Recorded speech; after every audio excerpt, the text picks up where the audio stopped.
देंगे। सरप्राइज तब तो बड़ा मजा आएगा मम्मी। चिंटू तुम जाकर डीजे लेकर आओ और चिंकी तुम जाकर एक बड़ा वाला आइसक्रीम केक लेकर आओ और हम सब मिलकर बाबू का बर्थडे मनाएंगे। बड़ा मजा आएगा। मैं तो डीजे पर खूब नाचूंगा और सारा आइसक्रीम वाला केक खा जाऊंगा। लगता है मेरा कोई नहीं है इस दुनिया में। अब मैं क्या करूं अपना बर्थडे मनाने के लिए? केक ले लो, केक आ जाओ, केक खरीद लो बच्चों। ये देखो बहुत सारा केक लेकर आ गया हूँ। अरे वाह, केक वाला आ गया। अब चलता हूँ उससे केक मांगने। अरे रुको रुको, केक बेचने वाले रुको, मैं आ रहा हूँ। अरे वाह वाह, एक छोटा लड़का आ रहा है केक खरीदने के लिए। अब मैं उसे 10 रुपए वाला केक 100 रुपए में बेचूंगा। बोलो छोटा लड़का, कौन सा वाला केक खरीदना है तुझे? वो बड़ा वाला केक दे दो, आज मेरा बर्थडे है। मैं अपना बर्थडे मनाऊंगा उस केक को काट कर। ये बड़ा केक 100 रुपए का है, तो चलो 100 रुपए दो तब ये केक मिलेगा। लेकिन मेरे पास तो एक भी पैसा नहीं है। क्या? तो चल भाग यहाँ से, ये फ्री का केक नहीं है। नहीं नहीं, बस एक दे दो, छोटा वाला ही दे दो। चल हट जा आगे से लड़का, पैसा लेकर आ तब मिलेगा केक। एक दे दो, एक। चल हट यहाँ से, पता नहीं कहाँ कहाँ से आ जाते हैं बिना पैसों के। अब मैं कैसे मनाऊंगा बर्थडे? मम्मी मम्मी जल्दी आओ और ये देखो। अरे क्या हुआ, क्यों चिल्ला रहा है तू? मम्मी ये देखो, मैंने पूरा डीजे लगा दिया है घर में। अरे वाह चिंटू, लेकिन चिंकी कहाँ है? वो अभी तक केक लेकर नहीं आई क्या? पता नहीं कहाँ है वो, अभी तक नहीं आई। ठीक है, तू जाकर घर का दरवाजा बंद कर दे जिससे बाबू घर में ना आ पाए। मैं जाकर रसगुल्ला बनाती हूँ बाबू के बर्थडे के लिए। चलता हूँ, दरवाजा बंद कर देता हूँ।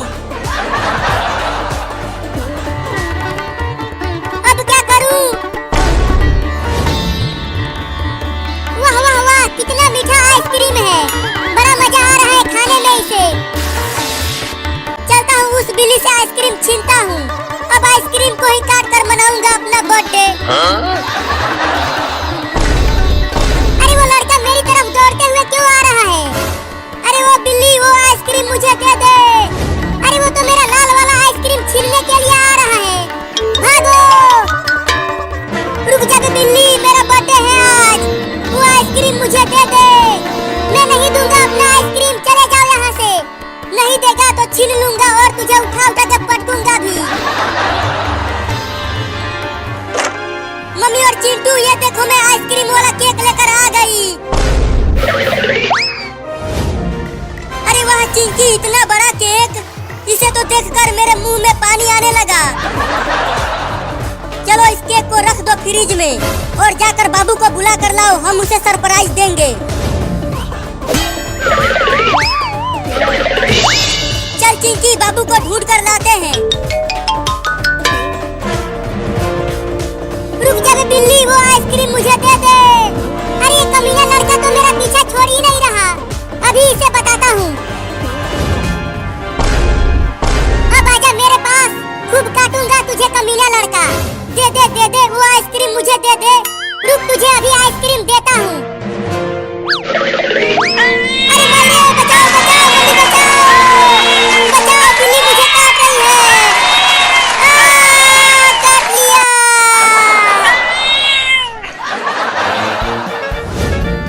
वो देख चिंटू, वहाँ पर है बाबू।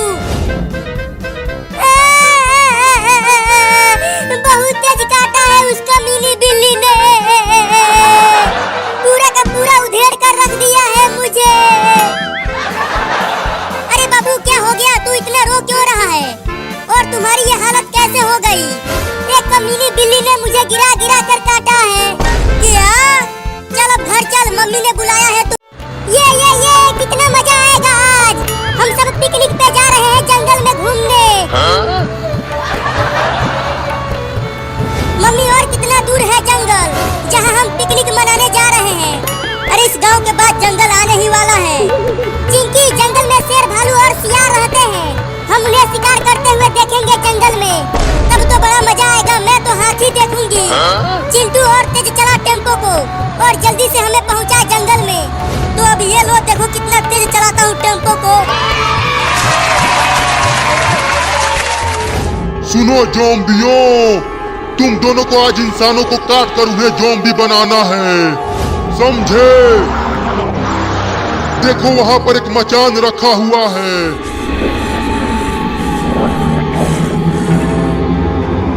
जरूर आज इंसान जंगल में पिकनिक मनाने के लिए आ रहे हैं। उन इंसानों को तुम्हें ज़ॉम्बी बनाना है। देखो मम्मी हम जंगल में आ गए, लेकिन यहाँ तो एक भी जानवर नहीं दिख रहा। अरे वहाँ देखो हाथियों का झुंड जा रहा है। वाह वाह वाह, यहाँ से हाथियों को देखने में कितना मजा आ रहा है। ये अरे बाबू जल्दी उतर टेम्पो की छत पर से और जल्दी अंदर आ, नहीं तो जानवर तुम्हें पकड़ लेंगे। अरे कुछ नहीं होगा मम्मी, यहाँ से हाथियों को देखने में बड़ा मजा आ रहा है।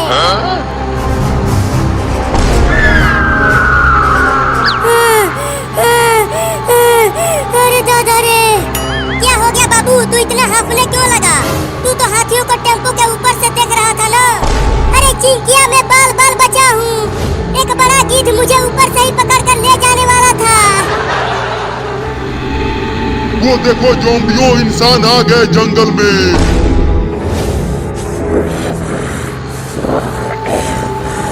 तुम दोनों तैयार हो जाओ, उनमें से कोई भी नहीं बचना चाहिए।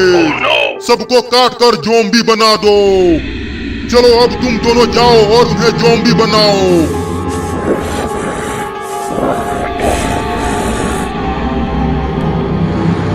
अरे चिंटू टेम्पो को रोको जल्दी। और वहाँ देखो एक बाघ एक बंदर को पकड़ने की कोशिश कर रहा है। लगता है वो बाघ उस बंदर को पकड़ लेगा। चलो मम्मी हम उस बाघ को वहाँ से भगाकर बंदर को बचाते हैं। चुप कर तू, अगर हम वहाँ गए तो बाघ बंदर को छोड़कर हमें ही खा जाएगा। अरे लेकिन बाघ उस बंदर को खा जाएगा। देखो वो बाघ भी पेड़ के बहुत ऊपर तक चढ़ गया है। तो टेम्पो को चलाओ मम्मी। अरे नहीं नहीं अभी रुक जा चिंटू, जरा देखने तो दे कि वो बंदर उस बाघ से बच पाता है कि नहीं। चिंटुआ तू टेम्पो चला, रुक मत।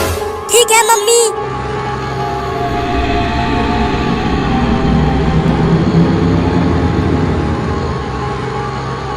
देखो हम आ गए मचान के पास मम्मी।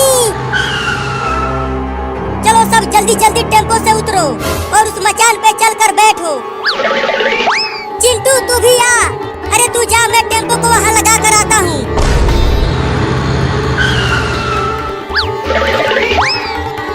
मम्मी हम इतने खतरनाक जंगल में पिकनिक कैसे मनाएंगे?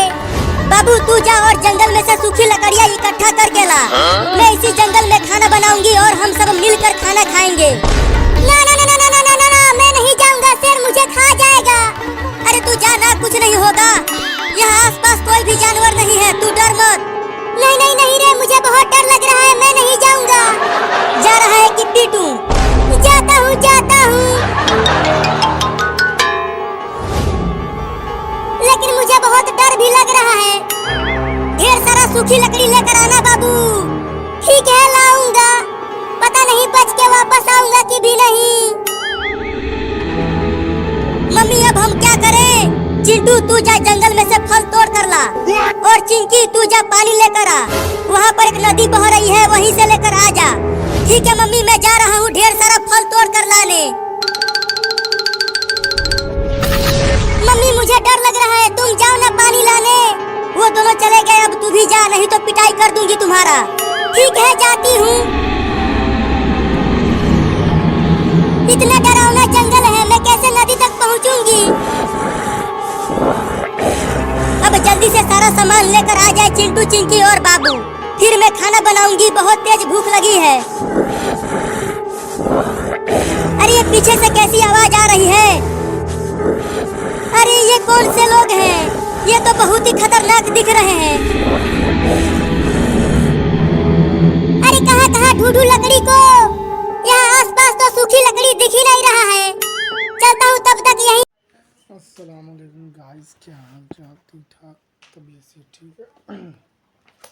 जी हमने पिछले लेक्चर में पढ़ा था ADPBS bright function English semester 1 की बुक, उसका हमारा चैप्टर था लैंग्वेज स्किल्स पर। ठीक है, लैंग्वेज स्किल्स के थे 4। उसमें हमने पढ़ लिया, लिसनिंग भी पढ़ लिया, स्पीकिंग भी पढ़ लिया, रीडिंग भी पढ़ लिया। अगर आपने ये सब देखना है, मेरी पिछली वीडियो देखो, उसमें सब कुछ होगा। आज हम पढ़ेंगे राइटिंग।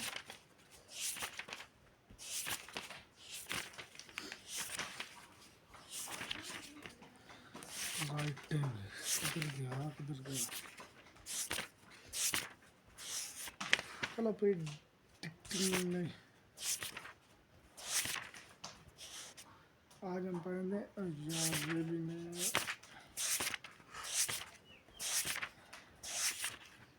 आज चलो वो ख़त्म हो गया। आज हम पढ़ेंगे aim and functions of a text. What is text? Text is group of written words used to share informations, ideas और स्टोरीज। टेक्स्ट जो होता है वो ग्रुप ऑफ रिटन वर्ड्स होता है, रिटन वर्ड्स का ग्रुप होता है जो कि इंफॉर्मेशन को शेयर, आइडियाज और स्टोरी को शेयर करने के लिए इस्तेमाल होता है। We see text in books, articles, messages and more. हम टेक्स्ट को आर्टिकल्स, मैसेजेस और भी बहुत चीज़ों में देख सकते हैं। The main goal of text is to share meaning and help us communication. और इसका जो मेन गोल होता है ना टेक्स्ट का, वो होता है इंफॉर्मेशन को शेयर करना और एक दूसरे के दरमियान कम्युनिकेशन में मदद करना। ठीक है, importance of text. Words are of course the most powerful drug used by mankind. Rudyard Kipling, Rudyard जो रडयार्ड किपलिंग है ना, वो अमेरिकन यूएस का बहुत बड़ा ना एक राइटर है। उसने लिखा है वर्ड्स आर लव, अल्फाज जो है ऑफ कोर्स यकीनन the most powerful drug use by Mankind, एक बहुत ही पावरफुल ड्रग है जो कि इंसानों के ज़रिए इस्तेमाल किया जाता है। मतलब ये ना बराह रास्त इसको बहुत बड़ा हथियार बता रहे हैं वर्ड्स को। Text is important because it helps us talk, learn and share ideas। Text जो है एक इम्पॉर्टेंट चीज़ है। It helps us talks, learn and share ideas, जो कि हमारी मदद करता है बोलने, सीखने और आइडियाज़ को शेयर करने में। अजान हो रही थी इसलिए मैं लग गया। अब हम पढ़ते हैं aim of the text. Text के जो मकासद है वो क्या है? कम्युनिकेशन, बातचीत, रब्ता एक दूसरे के साथ। The main goal of text is to share thoughts, information और ओपिनियन। टेक्स्ट का जो मेन गोल है वो अपने थॉट्स, इंफॉर्मेशन और अपने जो ओपिनियंस हैं उसको दूसरे के सामने रखा जाता है। ठीक है ना। दूसरा जी, परसेशन। Some text convince reader to think or act in certain way using logic or emotions. Information, some text. ਇੱਥੇ ਰੱਖਦੇ ਮਛਿੱਲਾ ਨਾ ਅੰਦਰ ਵਿਹੜੇ 'ਚ ਨਾ ਅੰਦਰ ਨਾ ਖਲਾਰਿਆ ਕਰੋ, ਕਿਤੇ ਨਹੀਂ ਵੀ ਪੱਕੋ ਦਿੱਤੀ ਜਾਂਦੀ ਤਾਂ ਬਾਹਰ ਲਈ ਜਾਓ। Information. Anda. Some text spread knowledge like textbooks or articles. Entertainment. Text can be fun,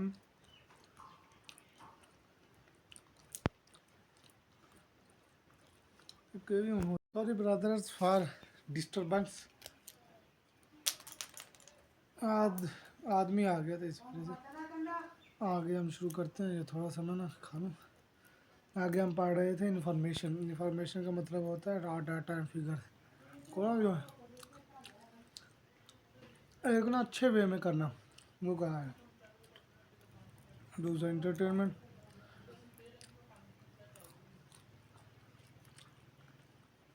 text can be for fun like stories और song.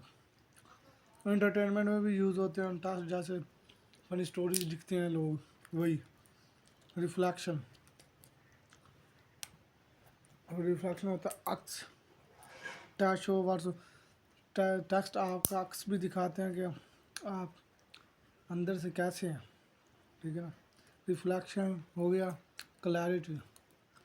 सफायत text aim to communicate clearly so that ideas are easily understandable. Culture, रवायात text can share cultural values and traditions. ठीक है ना। आगे आ जाता है education यानी तालीम। तालीम में टेक्स्ट का इस्तेमाल। Text are the foundation of learning. ऐसे तालीम का बुनियादी टेक्स्ट है। आप किताबें वो पढ़ते हैं जो लिखी होती हैं, ठीक है ना। इसीलिए टेक्स्ट ना इसका बुनियादी मकसद है। मैं बुक की तस्वीर दिखा दूँ, ये बुक है, ये वाली, ठीक है ना। Research scientific task are foundation of learning. Research scientific task document discoveries and idea. Beauty artistic task like literature focus on the beauty of language. Function of the term tone task sets are mood whether formal or relax. Meaning text must make sense and be clear. Text एक मकसद बनाया वो clear हो, information. ये आपने मिसाल पा लियो। आ गया थीमेटाइजेशन इंट्रोडक्शन। इसका मैं बताता हूँ। Thematization is more than just the sentence, पर थीमेटाइजेशन जो सेंटेंस का प्रोसेस है उससे थोड़ा सा ज़्यादा है, ठीक है ना। इसमें what are speaker and author put early will have affected on the subsequent interpretation, ठीक है ना, समझ लग गई होगी। While staging is a more general and more inclusive term than thematization. Thematization explains that language has rules in order to convey messages organizations accurately. Types of theme की जो types हैं वो दर्ज हैं। Themes can be divided into two types. Themes two types में divided हैं। When divided becomes two, they are theme, unmarked theme or marked theme. Then the theme component is subject. जब theme के component में subject हो वो unmarked होता है। then the theme subject accepting, जो थीम सब्जेक्ट के बगैर हो, काम करने वाले के बगैर हो ना, वो मार्क्ड है। कम्प्लेक्स थीम जो उसकी थर्ड टाइप है, shows that the function of the theme in a single clause is occupied by a number of elements. Each element has a different function. Halliday divided them into three meta-function languages. Typical theme when the clause starts with an item that has a function in transitivity which describes a world of experience into six set of process types है ना इसकी। आगे यार इसकी form और थीमेटाइजेशन है, ये सब आप कर लेना। मिलते हैं आपको बाद में। सी यू सून, बाय बाय।